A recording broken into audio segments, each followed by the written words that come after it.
All right. Being that I don't have any editing software, the first little minute or so was a picture of the big book and of the book Pass It On, the story of Bill Wilson and how the AA message reached the world.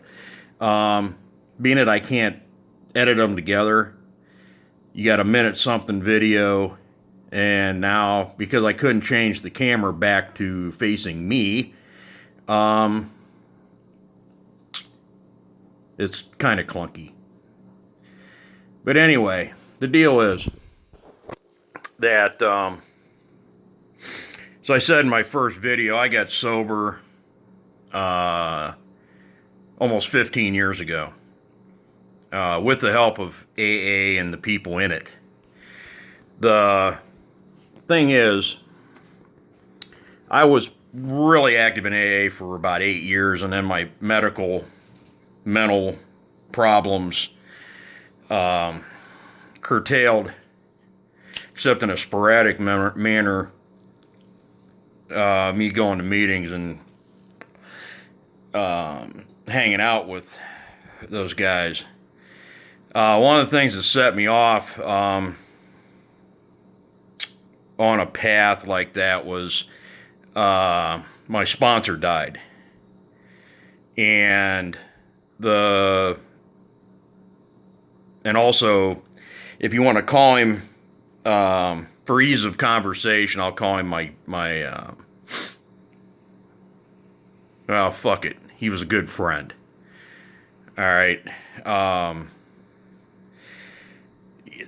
There's different sponsor names that they put on people in AA. You have your sponsor and like a second sponsor and your great sponsor and blah blah blah blah blah. And it just tries to make the program more complicated than what it is. Mike was my first sponsor, and I had him as a sponsor until he died in 2012.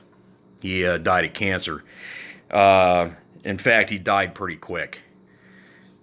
And the group of support people that were around us at the time exploded.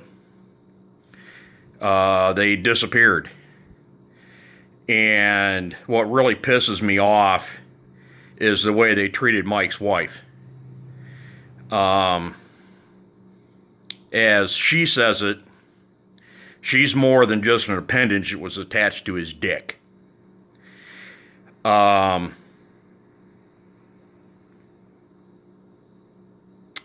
the main reason that I could see that she got treated the way she did was because she wasn't Christian. And that rolls me around to what I wanted to point out and Pass It On. This will be one of the few times that I actually read something out of a book on a video. Well, I can't say that because this is only really the second video I've done, so I don't really know how this is going to go. But if anybody in AA is watching this, this is the black on the white, okay? My good friend Terry, and he died in 2012 also. He died like a month before Mike did. One of the first things that he told me about the big book, and that was before we got into Pass It On or any of the other material. And I didn't start reading really any of the other material until I had a year sober. What his big thing was telling people, just read the black part. Okay? There's no room in the big book for interpretation. And there's no room for outside bullshit to be being passed off as AA. Okay? I know the evangelical monotheists that populate AA are going to fucking boo-hoo and call me names. That's already happened. You know, it's just something I know it's going to happen. But this is on page 199 of the book Pass It On.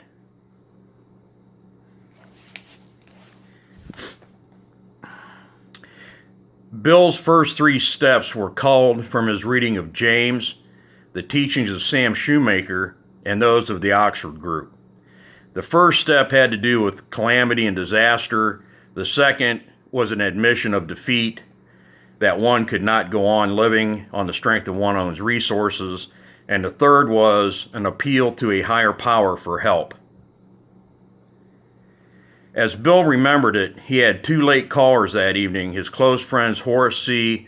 and with him a newcomer, dry barely 3 months. The 2 men had some objections to the frequent use of the word God, and to asking on one's knees to have one's shortcomings removed. Ruth Hawk said that Bill appeared in the office one day with the steps practically complete. But when he showed the manuscript to local members, there were heated discussions and many other suggestions. Johnny B. opposed the strong reference to God in both the steps and the rest of the early chapters. Hank wanted to soft pedal them, but Fritz insisted that the book should express Christian doctrine and use biblical terms and expressions. Ruth remembered. Fritz was for going all the way with God. You, Bill, were in the middle.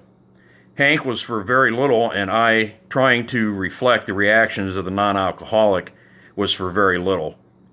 The result of this was the phrase, God as we understood him, which I don't think ever had much of a negative reaction anywhere. Bill regarded these changes as concessions to those of little or no faith and called them the great contribution of our atheists and agnostics. They had widened our gateway so that all who suffered might pass through, regardless of their belief or lack of belief. Now, I'm not going to sit here and read this whole chapter. I'm not taking one paragraph or one phrase out of context. That is how it is written. That's the black part on the white page. No room for interpretation, okay? The 12 steps did not come out of the Bible, okay? Fact. Fact, fact, fact, fact, okay? It didn't come from there. That's where they came from, okay?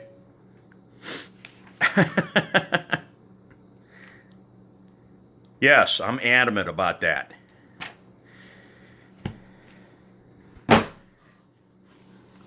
Okay, there was mention of the Oxford Group. If anybody wants to look up the Oxford Group, and I fucking would love for you to do it, instead of taking some idiot's word for what the Oxford Group was, did, or how much it affected AA. Okay? It also talks in that same book, Pass It On. Right there, see it? Pass it on. It talks about how Bill and his wife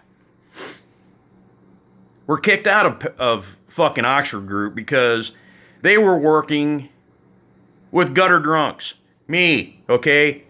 I admit it. I was a gutter drunk. Okay? I hung out in bars. I cruised alleyways. I fucking drank with winos around fucking burning trash cans. The Oxford Group would never, even if I had said I was Christian, the Oxford Group would not have done a fucking thing for me. Okay? And Bob, Dr. Bob in Akron, because when Bill was kicked out, he was back in New York, okay? For working, the reason he was kicked out of Oxford Group, because he was working with gutter drunks. Street people. Indigents. People that had no fucking money, okay? I came into this program in 2003. I had 0 bank account. The only thing I had to my name was a fucking cat and an old pickup truck. Oxford Group wouldn't even let me in one of their meetings the way I smelled. Okay? The Oxford group was a bunch of dickheads that were only concerned with one thing: money. You look at who was involved with the Oxford group at the beginning. Henrietta Seiberling. Now there's a fucking social climbing bitch, if you ever saw one. All you have to do is go back and look at some news articles, and I highly recommend looking at the Beacon Journal's archives, okay? Everything that she did that got her name in print had to do with higher mucky muck fucking cotillions and fucking social shit that didn't mean jack snot to the fucking average alcoholic, okay? She was from a rich family, okay?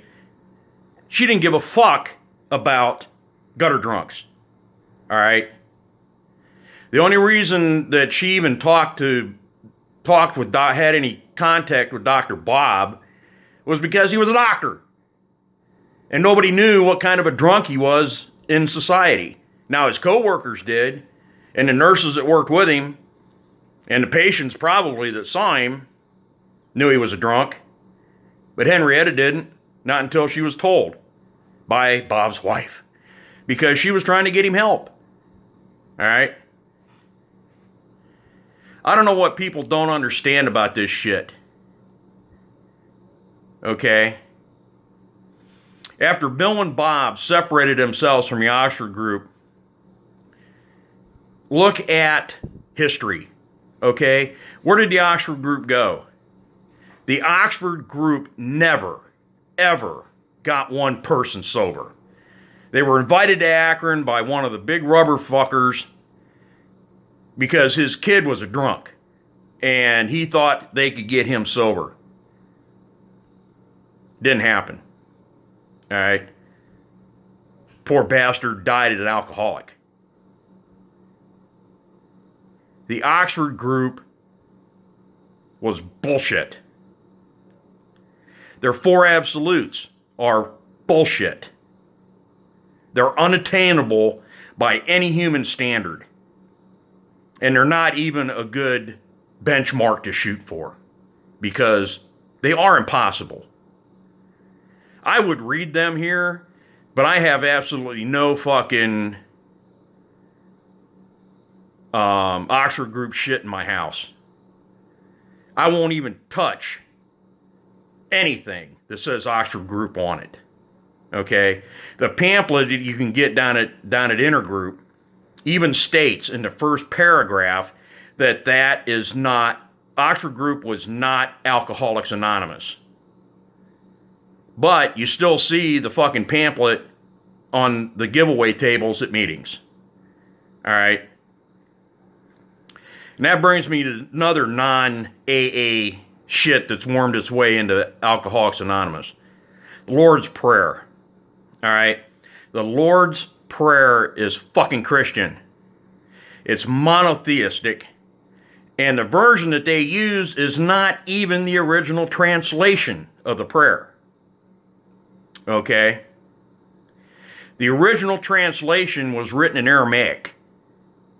In fact, if there had been a Jesus, he would have spoke Aramaic. Okay? You can find the original translation, and I'll tell you something, pal. You couldn't read it in the length of a fucking hour meeting and have any meeting left. The first two lines of the Lord's Prayer has been condensed from almost 2 pages of words.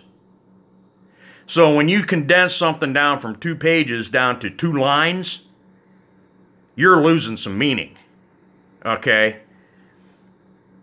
Lord's Prayer, supposedly coined by Jesus. All right? Serenity Prayer.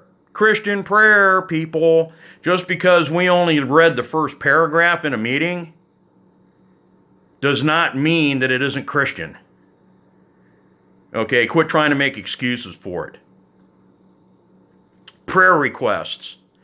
Prayer requests are the purview of Christian churches and Christian organizations, all right?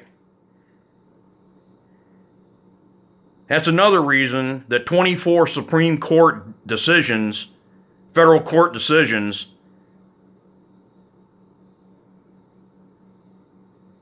determined that AA was a Christian organization. Okay? Personally, I don't have a problem with God in the big book. But I do have a problem with Christian bullshit in the meetings. Okay? I've seen prayer requests go on 15 fucking minutes. Because, oh, my mailman sister's boyfriend's hamster has a hernia. Could we pray for him? Bullshit. You know what'll make somebody that's sick feel better? A fucking blowjob. Okay? Instead of wasting your breath, trying to influence your God, which is, I don't understand that. I would never impose upon my gods in that manner. Go suck their dick. It'll sure to hell make them feel better than a bunch of meaningless words shouted at the ceiling of a room. Was that crude? Yeah, it was. But, is it factual? I know I'd prefer a blowjob to a fucking prayer. But, that's just me. Okay? If anybody has Amazon Prime, you can watch this movie for free. It's on YouTube. I don't know if it costs anything to watch it because I watched it on Amazon. It's a movie called 13th Step. Okay, and at least in our area, the 13th step was somebody that was trying to get laid on the reputation of them having multiple years of sobriety. An old-timer taking advantage of a newcomer. And it happens. I've seen it. But in the 13th step, it pointed out some things that I hadn't known because I didn't deal in that area. I knew that non-alcoholics were being sent there, i.e. the drug addicts. But I also found out that sex offenders are being sent to AA by the courts. Okay, so now you have people, they're on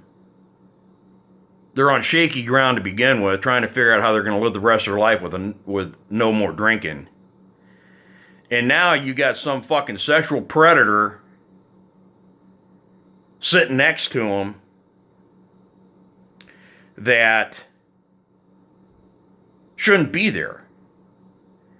And if they say they're an alcoholic, they're lying out their ass. Of course, that's what a sexual predator does. They prey on the ignorant. They prey on the trusting. They prey on the hurt. Okay?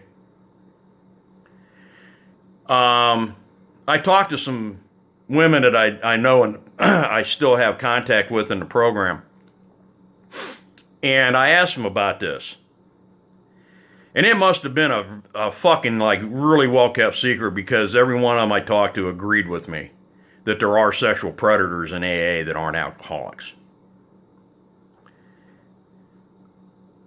Personally, if I'd have run into one of them, he wanted to come back to that meeting, I'll guarantee goddamn to you.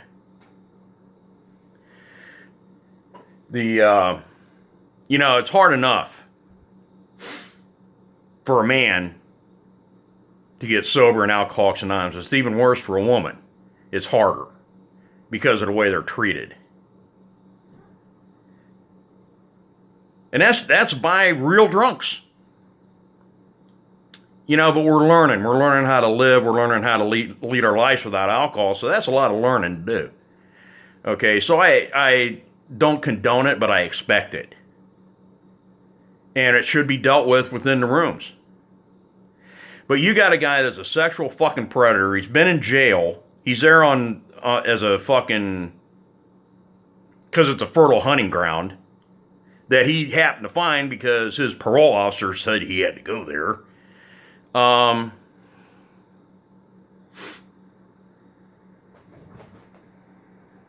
That needs to be addressed. And at least as far as I know, the Akron Intergroup ain't said shit about it. So to me, that means they're condoning it.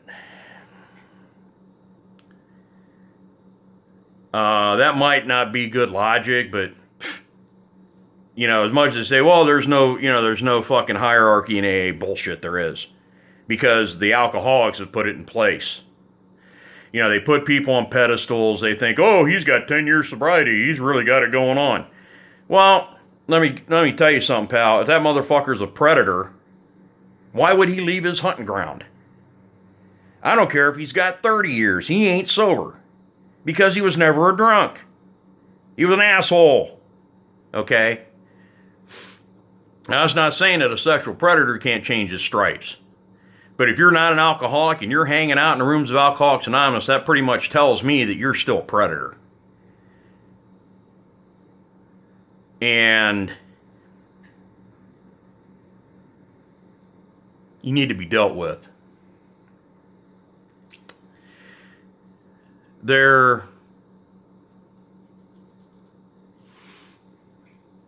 That's not acceptable in my life. I kind of went off on that because I feel that whether they were a child molester or a rapist or a flasher or whatever the fuck, if the courts made them go to AA, our court system's more fucked up than I think it is. And I'm still trying to figure out why they would do that. It can't all be because the jails are overfilled with fucking bullshit drug offenders. But it is what it is. And that would be my only reason for going back to AA, would be to protect. I'm not going to drink. If I never go back to another AA meeting, I'm not drinking. It ain't happening. And I've had enough bullshit happen in my life that I was going to, over the last 15 years, if I was going to drink, I'd have done it by now. But my spiritual path won't allow it. AA taught me about taking responsibility for my actions, and my spiritual path reinforced that. I didn't come to AA to find a spiritual path. I came to AA because I was dying. If I would have continued the lifestyle I was leading, I would have been dead. And I'll tell you something else. If I'd have come into AA and had a group of people start thumping Bible at me, I'd have been dead, because I'd have went back out. I hate the fact that so many new people that these evangelical monotheists are trying to force that shit down people's throats. Pisses me off. Next to the last meeting I went to, I called a guy on his bullshit. Outside, not during the meeting, pretty much private. There was me and I think one or two other people smoking cigarettes, and we'd just been talking about him. And as he came up to walk in the building, I asked him if he was going to continue to act like an asshole. Well, that elicited the response of him calling me a fat faggot and running into the building looking for protection from me. I will give him the fat. I probably weighed almost 300 pounds then. But I've never sucked a dick or fucked a guy in the ass. So, I don't think I'm a faggot. All right? Not saying that I could never be one. I've never tried it. Might be interesting. Anyways, and then he continued to rant and rave, and I finally got in his face, and I told him, I said, go ahead and call me a fat faggot again. Well, it didn't interrupt the meeting because this all happened prior to the meeting. And his parting words to me were, I'll see you outside. Well, when the meeting was over, I went outside, and the only thing I seen from him was his taillights. So the next week, I went back to that meeting. And he was there, and I didn't say nothing to him. I went and sat down. I had made amends to that meeting the week before about my part in the interrupt. Well, I didn't act, like I said, I didn't interrupt the meeting because this all happened prior to the meeting starting. But that's a moot point. It's, I'm sure that people didn't get anything out of that meeting except the fact there was this whiny, skinny dude that has run more people out of that meeting than I can shake a stick at was being threatened by me. And then what I just read, when I read that out of Pass It On, because the discussion was about a person made a comment about how the 12 steps came out of the Bible. And I didn't get angry, I didn't get mad, I didn't cuss and swear. I swear on this, hey, you're watching a video that's taken to my house, and I am not PC, and I'd be goddamn if I'm going to be PC in my own fucking house. If you don't like my language, fuck you, I don't care. But, to get back to that, I broke out that book. I carried that book, and I carried a big book, and I carried several other AA reference books with me. And I went to that page, and I read exactly what I read on this video. And there were some men there that had 20 years, 30 years, that should know better. Not a one of them fucking opened their mouth because everybody's afraid to buck the fucking megalithic fucking Christian machine that's running rampant in AA. Well, I'm sorry. I follow a Druidic path. And my path demands that when I see something that's screwing up something that could help people fix their lives, I have to say something about it.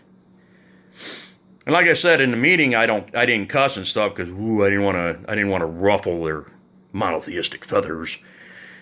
But that was the last meeting I ever went to, because I couldn't believe there was one guy in there that knew me from day one when I got sober, and I considered him part of my support group.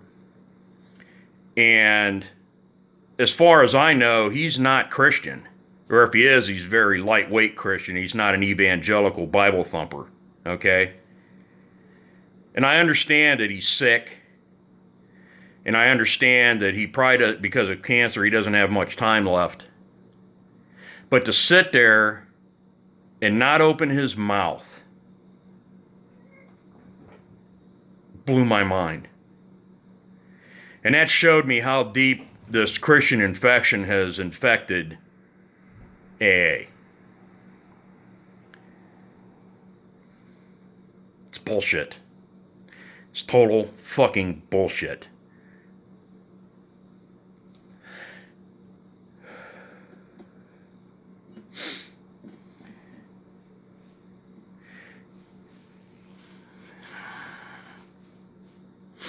Well, that's all I'm going to say tonight. In fact, I'm trying to keep these videos to 25 minutes, but that ain't going to work, I don't think. Not with this case. Anyways, you all have a good night, and thank you for watching the Bullshit Channel. Bye.